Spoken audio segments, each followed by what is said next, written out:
હાય guys, good morning. જીગાની રસોઈમાં આપનું સ્વાગત છે.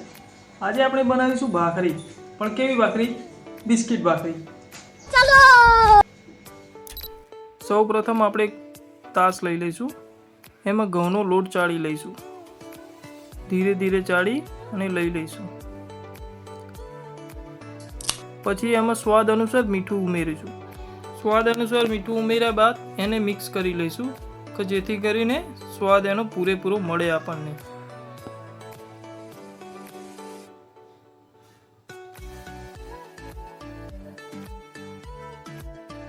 ત્યારબાદ આપણે અંદર સિંગ તેલ ઉમેરીશું અને સિંગ તેલ ઉમેરી અને ધીરે ધીરે એને આપણે મિક્સ કરી લઈશું. બરાબર મિક્સ કરી લીધું છે. ધીરે ધીરે મસળતા રહીશું અને મિક્સ કરતા રહીશું. તેલ, મીઠું અને લોટ બધું જ સરખું થઈ જાય. એમાં થોડું પાણી ઉમેરીશું અને ફરીથી એને થોડોક બાંધીશું. હજુ થોડું પાણી ઉમેરીશું જરૂરિયાત પ્રમાણે અને ધીરે ધીરે એને મસળતા રહીશું. ત્યારબાદ તમે જોઈ શકો છો લોટ બાંધ્યો છે, પણ હજુ આપણે તેલ એડ કરીશું જેથી કરીને આપણો લોટ ક્રિસ્પી અને મુલાયમ થઈ જાય. જ્યાં સુધી તાસમાં નીચે લોટ નહીં ચોંટે ત્યાં સુધી એને આપણે મસળીશું.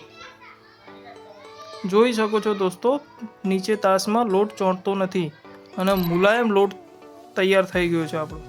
હવે એમાં આ રીતે હોલ કરી ખાડા કરી અને થોડુંક તેલ આપણે ઉમેરીશું જેથી કરીને એકદમ યમ્મી અને મુલાયમ લોટ થઈ જાય આપણો. હવે એને આપણે 10 મિનિટ સુધી ઢાંકીને મૂકી દઈશું. 10 મિનિટ આપણી થઈ ગઈ છે. તમે જોઈ શકો છો સરસ મુલાયમ લોટ આપણો તૈયાર થઈ ગયો છે. હવે એને ફરીથી થોડોક ગૂંદળી દઈશું આપણે કે જેથી કરીને આપણે જે ઉપર તેલ રેડ્યું હતું એ બરાબર પ્રોપરલી એ મિક્સ થઈ જાય. તમે જોઈ શકો છો કેટલો સરસ લોટ બંધાયો છે. હવે આપણે એના નાના નાના લોયા બનાવી દઈશું. તમે જોઈ શકો છો કે લોયા આપણા તૈયાર થઈ ગયા છે. હવે એને આપણે હાથમાં રબ કરીને સરસ એને આકાર આપી દઈશું.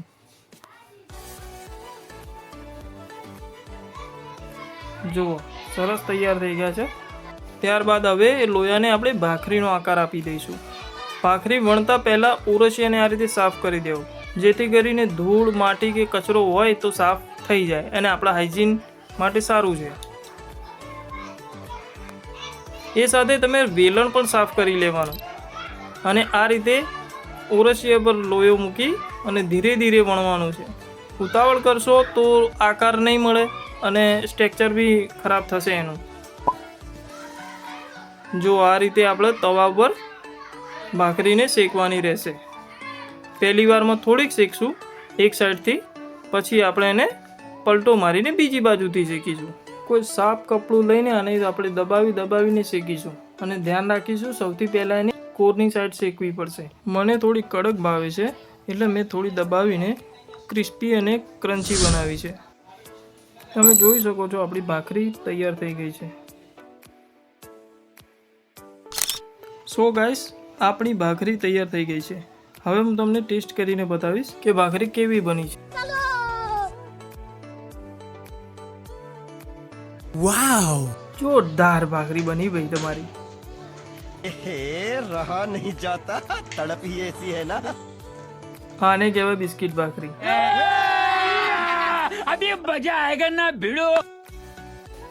જીગાની રેસીપી. આવી અવનવી વાનગીઓ શીખવી હોય તો ફોલો કરવાનું ભૂલતા નહીં.